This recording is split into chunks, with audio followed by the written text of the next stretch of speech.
I'm Melissa Shanahan, and this is the Velocity Work Podcast, episode number 89.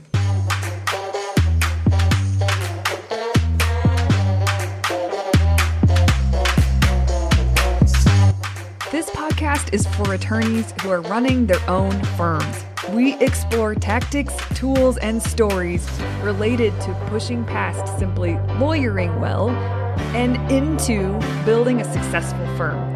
Working in your firm and working on your business are two very different things. This podcast focuses on the latter. Well, hello everyone, and welcome to this week's episode of the Velocity Work Podcast. I am coming off of a wonderful long weekend. We spent 4 days in the mountains. My family was all up there as well.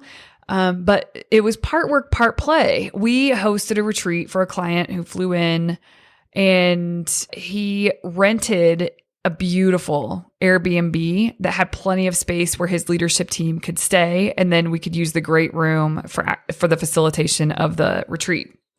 What a privilege and an honor to work with this crew.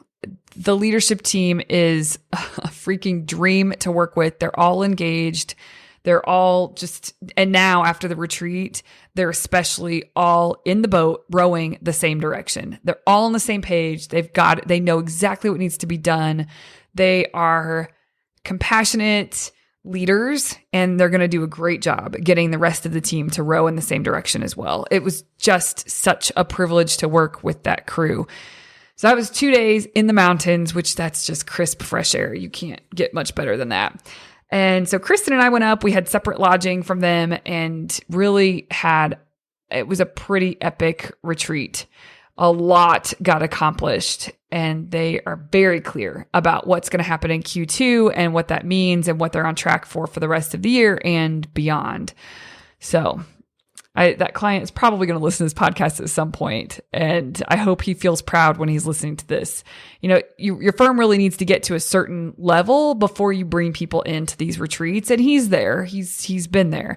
And I'll say that, you know, as dreamy as I think his leadership team is, it hasn't been a cakewalk to get to where he is with all of this. And I think it's so easy to look at someone else who's got a fantastic leadership team or something else that you're envious of. You want that. You want to create that for yourself. Just know that it's messy. Getting to the place where you actually have some of this dialed in it's not a linear process. It's up and down. It's an emotional journey, and you know, you can reduce as much of that as possible, but it doesn't matter who you are. It's never just handed to you. And this client has really done the work to create what he's created, and it has not been a cakewalk. And as a matter of fact, a lot has changed with their team over the last 6 months. A lot has changed. And so they're at this place now, though, where they're in a really good place. And I just want to encourage everyone out there that when you see someone else that has something you have to know that they worked their butts off to have that. So stay on the path. Keep taking the next keep putting one foot in front of the other in the best way that you know how. You will create what you want to create. I just happen to be able to witness a team and a firm and an owner that has done the work and has really created this solid leadership team. And what a beautiful sight to see. So this last weekend, the 2 days that we spent in that great room together at that Airbnb was pretty darn epic. And I'm on cloud 9 because of it. And I know Kristen is too. And then the rest of the other couple days we spent with family. Actually, my in-laws were here. Everybody's vaccinated and ready to go so they could see the grandkids. And that was super special too. So wonderful, wonderful weekend. Coming back, refreshed and ready to go for you all. By the time this releases, it'll be a couple weeks or so since I've recorded it. But that's where I am right now, sharing it with you. Hopefully it's inspiring you in some way to keep putting one foot in front of the other. Whether you have a leadership team or you don't, it doesn't matter. That's not the point. The point is create what you want to create. You absolutely can. You can start from wherever you are and keep putting one foot in front of the other. And we are here to help where it makes sense. So you can join Mastery Group. You could be a private client if that's something that if you're over $1 million, you could easily become a private client if that's what makes sense for you. But we are here to serve as support, to help law firm owners create the firm that they want to create and do it on their terms. So plug in if you want to create that for yourself and you want some assistance doing that. All right. So let's dive in to today's batch of lessons. This is the third batch of lessons. Well, I guess technically the fourth, but this batch of lessons specifically is about execution, honoring the plans that you made. So last week was about planning, lessons around that. And this week is about the output, the work that you're going to do when you're honoring the plan. So we're going to start there. Then I'm going to go to the lessons learned at the end of the month, the very last day. They look back on the month and give their main lesson learned. So we're going to do that today too. I think you'll really enjoy that. All right. The first lesson learned when it comes to doing the work. This work is like a snowball rolling downhill, and it's slowly getting bigger, and you'll see results over time. But your job right now is to keep the snowball rolling. That I love, because I think sometimes we give up. We don't keep pushing that snowball at first. And it's because there's seemingly insignificant steps. It's the turtle steps that actually help give the snowball momentum, but they feel so not important or not important enough to win out to have your attention. So I love this lesson because it's your job is to keep the snowball rolling, keep taking those steps. All right. Even when you're close to the finish line, don't compromise your standards in order to be done. Instead, finish strong. I love this because you know what it's like when, if you're a runner, when you are at certain points in my journey, and it's usually at earlier stages when I'm kind of getting back into running or just trying to get in my groove again, I'll pick a point down the way, maybe a telephone pole that's a ways away or whatever, and I'll keep my eye on that. And I'll just think, just get there. And I'll push myself to do that. Well, it's very easy if you don't have the right mindset that as you're nearing that telephone pole or that marker, that you kind of slow down and you just kind of coast in. And true athletes will never do that. They will give 100% until they're across the finish line. And it's the same principle that can be applied to our work. Keep your pace, stay with it until you cross the finish line and then take your foot off the gas. And so I loved this, that, it's don't compromise your standards in order to just be done. Finish strong. That's a great lesson. Go with your hunches, make a commitment, and follow through. Setting your direction is more important than getting to the result. The reason I added this one in here to share with you guys is because it's similar to what I've shared many times in this podcast about the most successful people on this planet are always reaching for the next rung on the ladder. However, they know it's not about the next rung, it's about the stretch. And that speaks to this in a bit of a different way. Setting your direction and making a commitment to that and following through is more important than getting to a result. That process is more important than getting to the result, because that process, the more you practice it and the more you do it and the more you execute on it, you just set your direction and you go. That process is what will get you to the next rung on the ladder or get you to the result. So it's really honing in on that and becoming a master at that process that will deliver you over and over and over and over again to the results that you seek to create. So I loved this. Go with your hunches is how this started. Go with your hunches, make a commitment, and follow through, because sometimes you don't know exactly what to do. You're like paralyzed because you're not sure which direction is the right direction to move in. The truth is, it doesn't freaking matter. If you're really trying to weigh both out and it's not obvious, and then you have to just make the call. set your direction, and go all in. So go with your hunches, make a commitment, and follow through. Setting your direction is more important than getting to the result. The next lesson is short and sweet, but it is true. The middle is always messy. Yes, the middle is always messy. I think sometimes we think that something has gone wrong if it doesn't feel super clear the entire way through to the end. No, the middle's messy. You're doing things you haven't done before. You're achieving new heights. It's not clean and crystal clear. If you knew how to do it, you would have already done it. So you're in it. The middle is messy. This also makes me think of, I said at the top of the episode, we're talking about the client and they have such this awesome leadership team. But I also mentioned to you, he wasn't just handed that leadership team. It's been messy to get to where he is with the firm. But that's exactly how it was supposed to be, right? Like it would have been weird if it's just this perfectly linear journey, one foot in front of the other, like this perfectly, up and to the right curve. No, it's not like that. So accept and embrace that the middle is always messy. And that on the other side of the middle is where you have more clarity. There's another quote that I put in workbooks for our retreats. And it's a Warren Buffett quote. Let me just see if I have it here because I think I do. And it's the same exact principle that we're talking about here. Okay, yeah, here it is. In the business world, the rear view mirror is always clearer than the windshield. This is what he's speaking to, and that's Warren Buffett. This is what he's speaking to. The middle is messy. It's not always clear. It doesn't matter how great you plan. You're working your plan. It still feels messy at times. But that's even, by the way, a bigger reason why you should have a plan, because you create a bit of a guide and milestones to let you know if you're on track.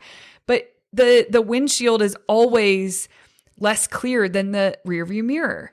And the middle is always messy is something that if you can remember that, you can carry that forward with you. Then you don't feel thrown off when it is messy. You don't feel thrown off when you can't see through the windshield. You just keep taking the next step. All right, the next lesson. Not only is simpler easier for us, but it also tends to be more effective for the recipient. Meaning, simpler, I think, is not easier to create. I think complexity is very easy to create. You can create a process or a system that has all this complexity involved that's unnecessary, really. If you were challenged to simplify that process, you could, but it wouldn't be easy. You would have to really think hard about how to simplify things. But simplifying things is important. When it not only is easier for you to digest, but it tends to be more effective for whoever else needs to digest this or move through the thing. Another great example coming off of the retreat that we just hosted, they have an accountability chart that has, over the last 6 months, gotten more complex. At least that's the way it looked at the outset. So we started putting this thing together. It was so complex. And so I kept pushing them and kept saying, how can we make this simpler? How can you pare this down?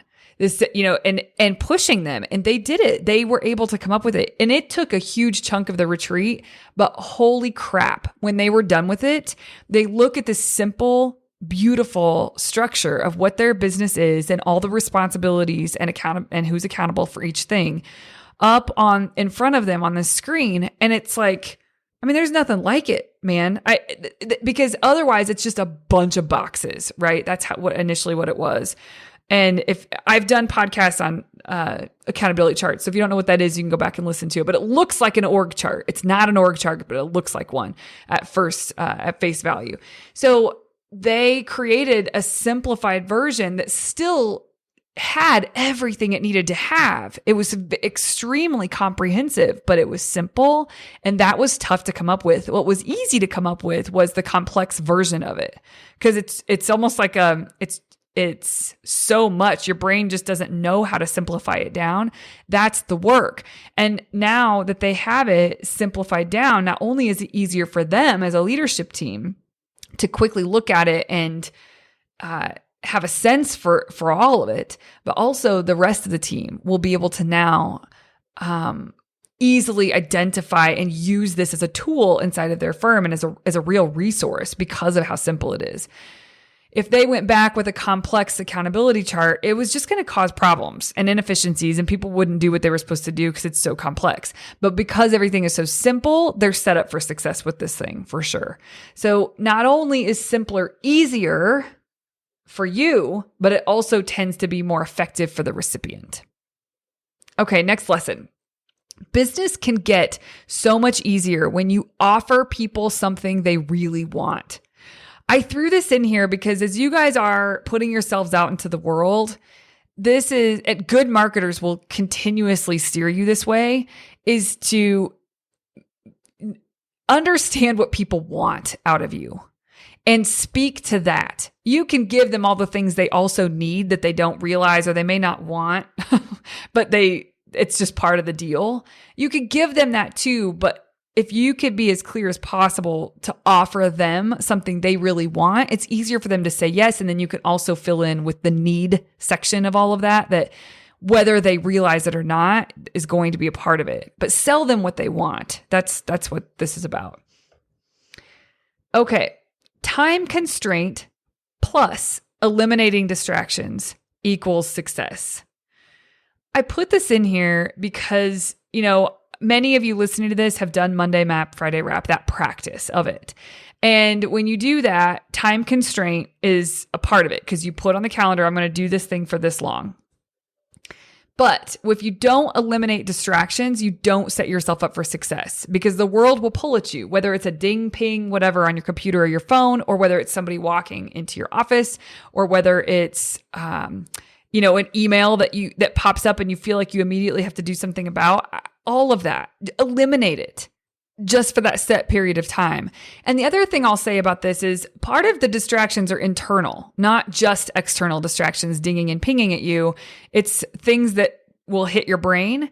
One thing that I have found that is helpful is setting a timer for when you need to stop doing the thing, because that allows your brain to sink into the task at hand. It could just be a timer on your iPhone.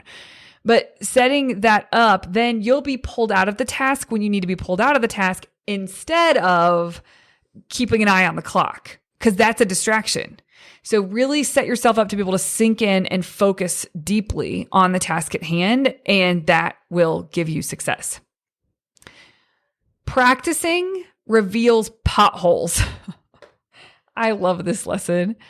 When you practice what you want to get better at, you start to realize where the rough spots are, where you need to keep practicing, where you need to smooth things out. And so I love this. Practicing reveals potholes. How good is that? The more you practice, that's when you'll be able to see where the potholes are. You'll see the patterns. And if you don't practice, if it's just something that you do here and there, you'll never find those potholes.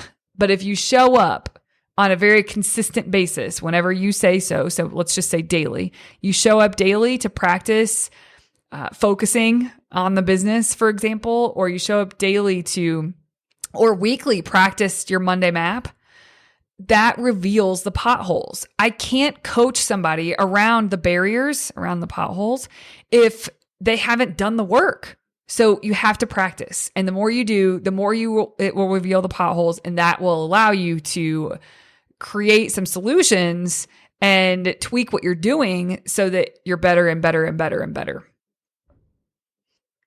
Planning increases efficiency.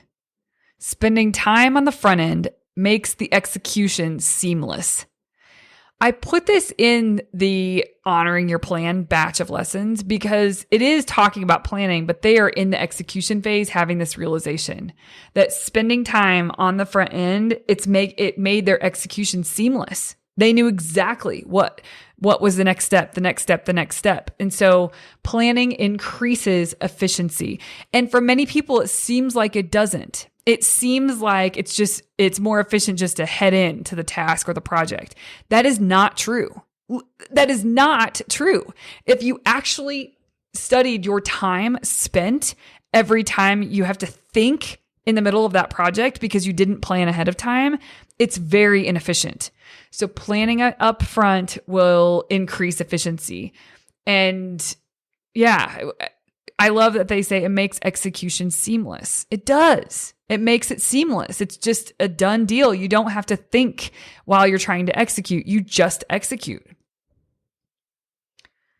Be honest with yourself about your constraints and how long something will take. Be honest with yourself about what's possible.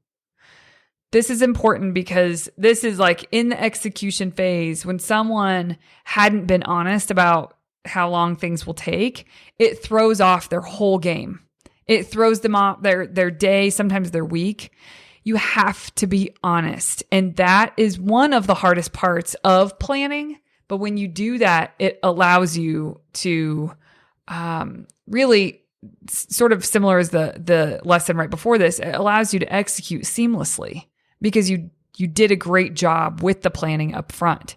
If you want to execute seamlessly, if you want to not feel off track all the time, you're going to have to plan very well.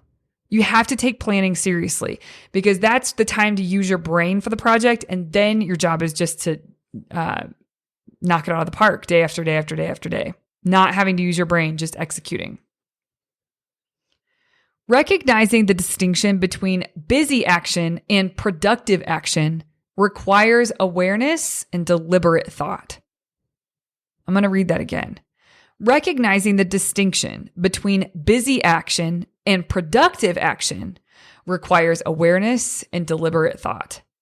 And the reason this is in here, this participant was busy and following their Monday map, but they really realized that there was a lot of busy work in their Monday map, and there wasn't as much productive work, like results producing work in their Monday map and on their calendar. And that's important because then you start to realize, and this is one of those things where you do your Monday map the first week and it feels like chaos. You feel all over the place. It doesn't go very well. And then you learn and you ask yourself why it didn't go well. Maybe it's because you weren't being honest with yourself. But in this case, maybe it's because you were putting things in your calendar and pushing things off, like making them wait. That was the actual results producing work. And the results producing work takes more brain power. It takes more of you, but it's so worth it because of where it gets you through the work. So you could start to put calendar things accordingly when you actually recognize the distinction between the type of tasks that you're putting into your calendar, asking yourself, is this busy action, which is necessary? Like you can't just not do that stuff. So I'm not saying throw it to the wayside. It's necessary, but knowing that, okay, you have busy work and then you have results producing work. And do you have the right ratio in your calendar for you? Are you producing enough results that feels like it's moving the needle, or are you doing a bunch of necessary work, but it is busy work? You have to figure out your own ratio and what makes sense for you. And so this participant had this realization that you've got to be able to distinguish between busy action and productive action. And when you do that, you set yourself up to move much more quickly towards where you want to go. Bigger picture tasks may feel less tangible, but ultimately drive more completion satisfaction. I love the concept of completion satisfaction. Okay, I'm going to read that again and then I'll give you some backstory. Bigger picture tasks may feel less tangible, but ultimately drive more completion satisfaction. And this participant was saying, when I'm done with something, I honored my calendar. And so I said I was going to do this for an hour. I did that thing for an hour. And there's times where when I get done with that, if I had a scale of satisfaction, like completion satisfaction, 0 to 10, 10 meaning like fully satisfied and 0 meaning not satisfied at all. I completed something, but it just doesn't feel fulfilling or satisfying at all. He was saying that the bigger picture tasks, they feel less tangible. So they take more brain work. This is what I was talking about a second ago. It takes more of you to actually do those results producing tasks. But ultimately, when you're done with them, there's a higher sense of satisfaction when you complete it. So if you think about when you do some busy work and you complete it, it feels good. I mean, it feels good to complete anything, right? So maybe it's a 4 or 5. But when you complete something that required you to use your brain and it was something that moved the needle for your firm or towards your rocks or your goals, that level of satisfaction is much higher when you're done. And so I love how he phrased this, that bigger picture tasks are, they may feel harder and less tangible, but they do drive more completion satisfaction. And the more that you can consider that as you are building out your week and your calendar and beyond your week, then you set yourself up to it's motivating to experience that level of completion satisfaction is motivating, and you want to do more and you want to do more and you want to do more. And so then you feel more motivated and the needle's getting moved. It's just this really cool, cycle. So that's what they were referring to with that lesson. When you start a response to a binary question to yourself in terms of a deliverable with a qualifier, you are falling into the trap of making an excuse for not getting something done. This I see when I ask someone, hey, did you get your one thing done or not yesterday? And they start talking, then I know that they didn't get it done or something's off. Like they're trying to make an excuse or something's going on. If it's not just a yes and you have a lot of words when you ask yourself that question, a binary question, then you know you need to be on to yourself. Why is there an excuse there? How about you just stop talking and try again and set yourself up for better success tomorrow? So I liked that was a good realization on their part. It doesn't always have to be a giant step as long as it's a step in the right direction. Having a plan allows me to know what small steps I need to take and to know when to stop. So it's sort of a little bit of planning, but also with execution, that it doesn't always have to be a giant step. It just needs to be one step in the right direction, and it can be a turtle step. But when you do have a plan, it helps because then you'll know what turtle steps to take if you've broken down the project beforehand. And so then you'll know what steps you need to take, and you'll know when it's time to stop because you will have already mapped everything out with your plan. But just remember that a step, when you're executing, it doesn't need to be this huge leap. And that's where people screw themselves, is because they just wait for all this time to make this huge headway on a project instead of just taking 15 to 30 minutes every day and taking a turtle step towards a project, which they could be done so much faster if they would do it that way. Busy and productive aren't the same thing. Instead of pushing things off to future me, I need to do today the things that will make it easier for future me. When I'm doing something, I need to ask, is what I'm doing right now creating meaningful progress? So this again is going back to this idea of busy versus productive, truly productive. Busy versus being a results creator. Busy and productive aren't the same thing. Instead of pushing things off to future me, I need to do the things today that will make it easier for future me. When I'm doing something, I need to ask what I'm doing right now. Is it creating meaningful progress?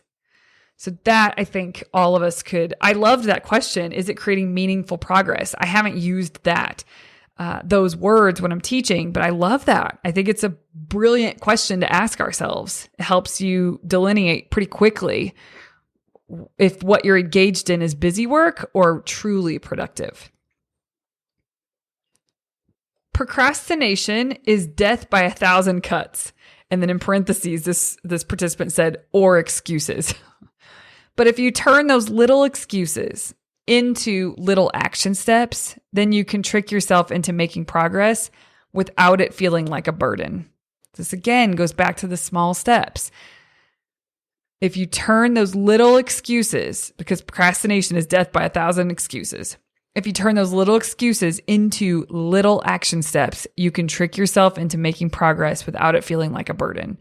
That's so true. This really is all about getting your brain on board for you to do things. And so this is a trick to getting your brain on board, is to make it feel so small and so easy that it almost doesn't feel productive, but it absolutely is.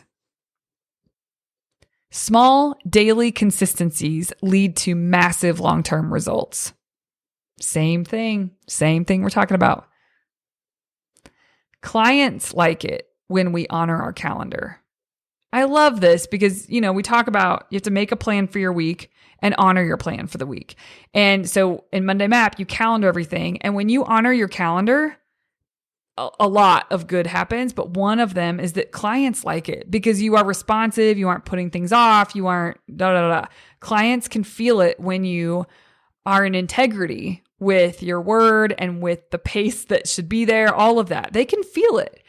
So clients like it when we honor our calendar, and that's only a good thing for the firm. Allow yourself to be proactively great in the moment. Stay present and focused by eliminating distractions. This goes with the one earlier. We're talking about eliminating distractions and setting a timer. It really does allow you to be proactively great in the moment. Be great in every moment. And you know how we're not great in every moment? When we're like half here, half there, multitasking or being pulled out or distracted of what we're doing. That is not us being great in that moment. So I really like how that was phrased.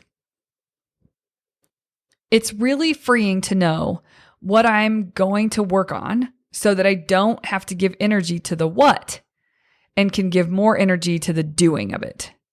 Yes, same thing. You don't want to use your brain while you're in execution mode. You don't want to use your brain when you're honoring the plan. To as much as you can possibly help it. You don't want to have to think about or try to find your bearings. You just keep hitting, hit, execute, because you planned so well. So it's really freeing to know what I'm going to work on so that I don't have to give the energy to the what. I can give energy to the doing of it. And that's what I mean by you don't have to think. You don't want to have to think about what you are going to accomplish. That should have already been done. Now you just got to do it. That's the execution phase. Realigning my day when it means I'm honoring the core values of who I am is necessary, as opposed to realigning my day for an unnecessary shiny object. When you're honoring your core values, making the decision is black and white. When it's a shiny object, I know it's bullshit. So I liked this because there's times where something will come up that wasn't according to your plan for the day or for the week. And knowing you have to be able to be on to yourself when are you just indulging in something, or is this absolutely the right move because of your core values? And so the easiest example to think of is if something is going on in your family, even if it's not an emergency, but something comes up that's to do with a family member or like something important to you, and it's one of your highest core values, then yeah, you should take stock and figure out, does this need my attention in the moment? But there is zero reason to feel any sort of negative or guilt about saying, yep, I'm going off my plan because this aligns with my core values. I'm going to deal with this right now. Then that's great. Just no drama about it. Don't have any drama about it. Just rearrange things so that you're going to take care of this now and you're going to, when you're going to get to the rest of the things, or if they get put off for the week and you're going to deal with it next Monday Map. But just honor your values. Don't have a struggle with that. But the other side of this, so don't have a struggle with that. So honor your values. But the other side is don't give in to a shiny object and act like it's a value. Know the difference. Know the difference, because when it's very easy for us to justify a shiny object, depending on the object, oh God, it's so easy sometimes to justify why you should do that thing. It's not. It's just a shiny object. It's just an indulgence. So be willing to understand the difference. But the point of this person's lesson was realigning your day when it means you're honoring the core values of who you are is necessary. Realigning your day for a shiny object is just bullshit. That's what the point was. And you have to be able to call yourself on it and know when you're honoring your values and when you're just indulging. Okay, now we're ready to give you the ultimate lessons learned. So on the last day, when they look back over the entire month, what is the major takeaway for them from that month that they've learned? The first one, I always need to give myself space and time to think because the best things come from doing that. So true. The next one, accountability creates action. Honest and intentional planning and honoring my plan is the way to create results instead of just being busy all the time. That's in parentheses, instead of just being busy all the time. Doing things by gut feel is our default, and it works well for short-term stuff. Doing thoughtful planning is harder, and it doesn't produce instant gratification. But thoughtful planning is necessary for the world we live in, and we have to learn to trust our instruments and not try and do everything by gut feel. This I loved because it really, people resist structure when it comes to their calendar. And the truth is, the more structure you have, the more freedom you create for yourself there. And there's a way to do it, right? And there's a way to find your own groove with it. But doing things by gut feel or when you feel inspired to do something, every pro, whether it's an artist or a great business person or an athlete, all pros will tell you that you can't just wait for inspiration or by gut feel, like how you feel like doing things. You're not going to create the results you want to create for yourself. So I really liked this lesson because it spoke to that. The next one, believe in the system. The reason I like this is because to me, it's similar to when I think about believe, just trust the framework. I say that all the time to people and to myself. I have to remind myself of that. Trust the framework. And hers is believe in the system. Because if you just believe in the system and you actually do the system, you just work it, then you will come out with something you're really proud of. But if you don't believe in the system, if you don't abide by a framework, then you're kind of all over the place. It's kind of the lesson I was just sharing with you, the longer one about gut feel versus really thoughtful planning. It's similar. You have to just trust the framework because that's what will deliver you as efficiently as possible to what you are seeking, to the results that you do want to create for yourself. I finally truly understand what scaling means. The discomfort is what you have to go through to scale. You have to think outside the box, get more efficient, and tap into people's potential that you may or may not see at first. And sometimes it's as simple as asking. You can do more with less if you have the right people in the right positions. Now, this lesson learned was given by the same client that I led the 2-day strategic planning retreat.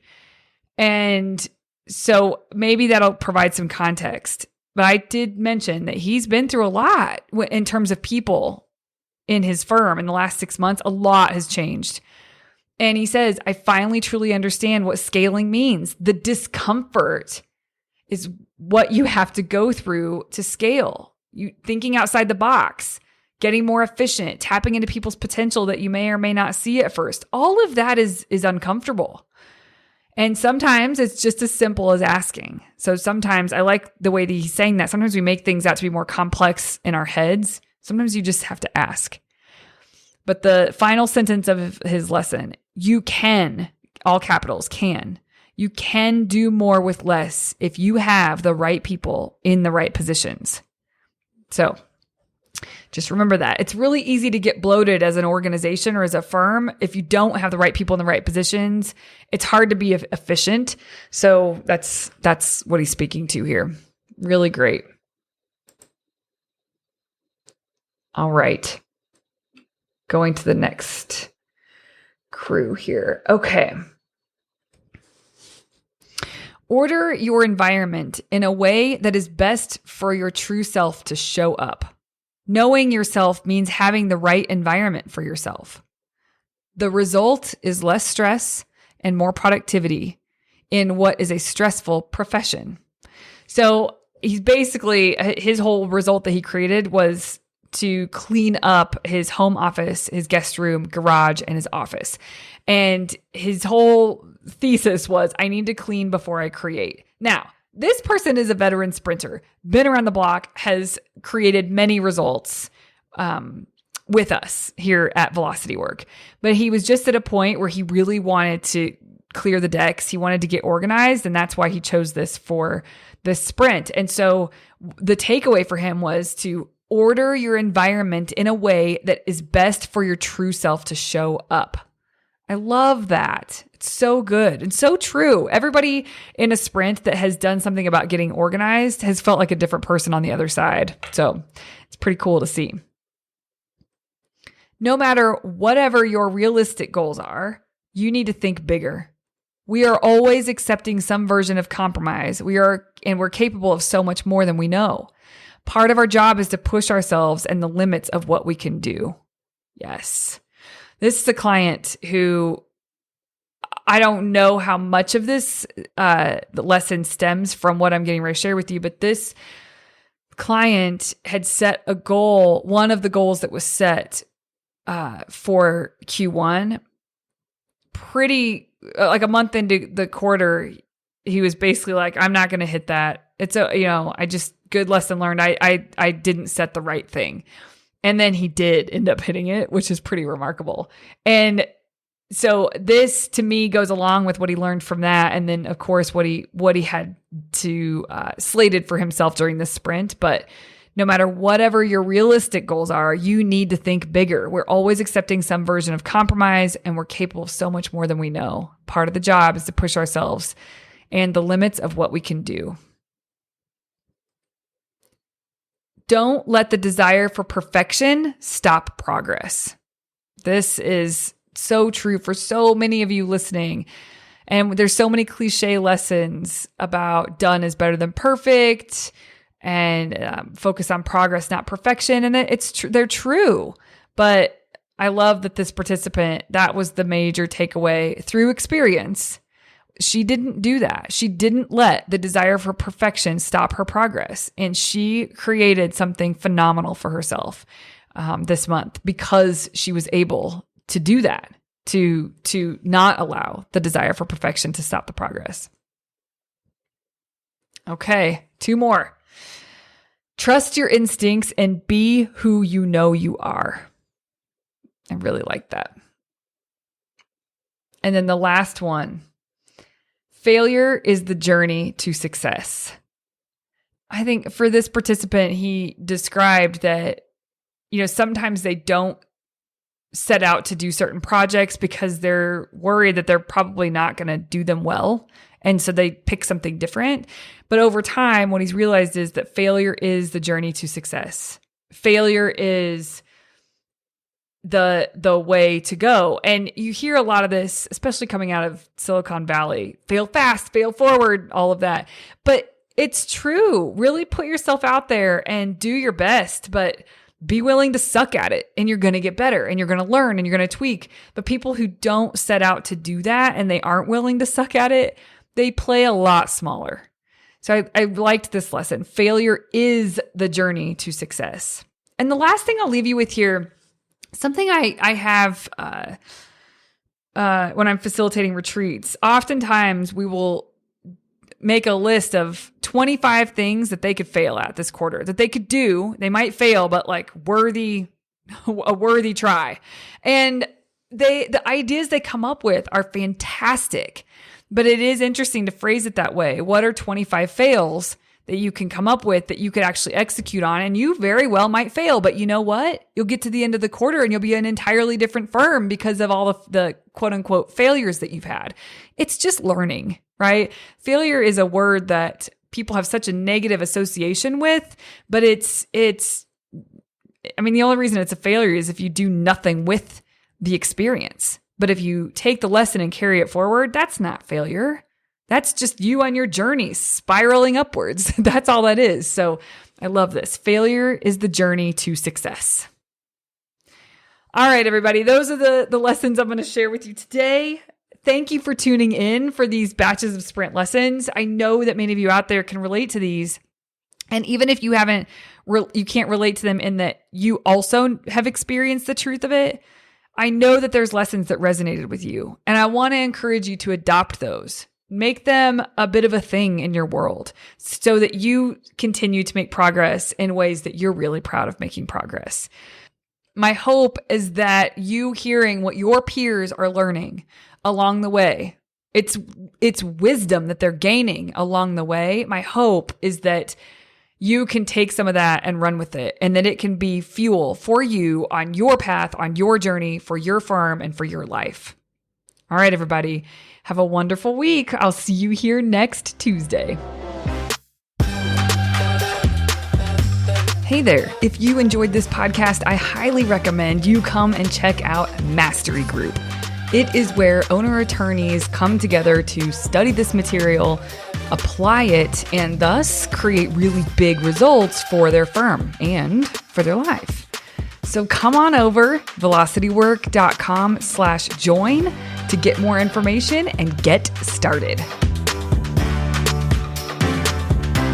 Show notes from this episode can be found at velocitywork.com/podcast.